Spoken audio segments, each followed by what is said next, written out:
అందరికీ ప్రైజ్లాడండి. దేవుని వాక్యంలో 1 కొరింథీయులు 9వ అధ్యాయం 25వ వచనంలో దేవుని వాక్యం ఈ విధంగా రాయబడింది.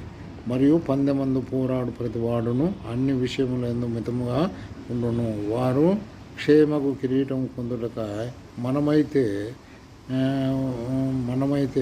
అక్షయమగు కిరీటం పొందు నిమిత్తము ఉన్నాము అని అపోస్తలుడు పౌలు కొరింథీయుల సంఘానికి తెలియజెప్తున్నాడు.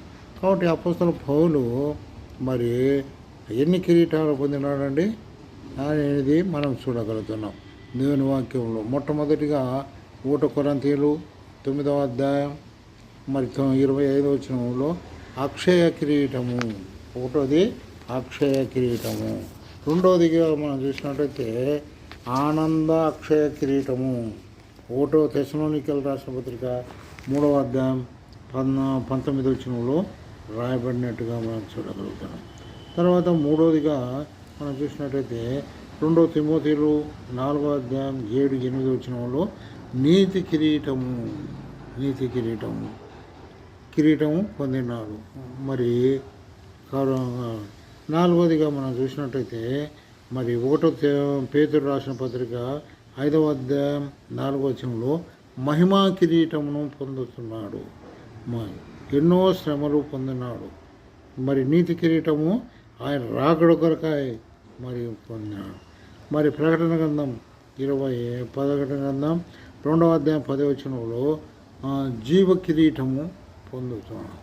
మరి అందుకు కొరకాయ దేవుని వాక్యంలో రాయబడింది. మరి 10 దినములు మీకు శ్రమ వచ్చును, అంతే వరకు సహించిన వారికే ఆ కిరీటము కలుగును అని దేవుని వాక్యం రాయడం. కాబట్టి ఈ కిరీటాలన్నీ నీవు నేను పొందాలంటే మనము శ్రమ పడాల. ఆయన రాకడ కొరకాయ నిరీక్షించేవారు ఉండాల. ఈ లోకంలో మరి ఎన్నో శ్రమలు ఉన్నాయి. అందుకొరకాయ యోహాను సువార్త 16వ అధ్యాయం 33వ వచనంలో లోకంలో మీకు శ్రమ కలుగును, ఆయన ధైర్యం తెచ్చుకునే లోకం నేను జయించి ఉన్నాను అని రాయబడింది. కాబట్టి మనము లోకంలో శ్రమ పొందాల. మరి 2 తిమోతిలు 3వ అధ్యాయం 12వ వచనంలో సద్భక్తితో బ్రతుకు నిర్దేశించిన వారు అందరూ హింస పొందుతారు అని రాయబడింది. కాబట్టి మనం శ్రమ పడిన వారికే ఈ కిరీటం, నీతి కిరీటం.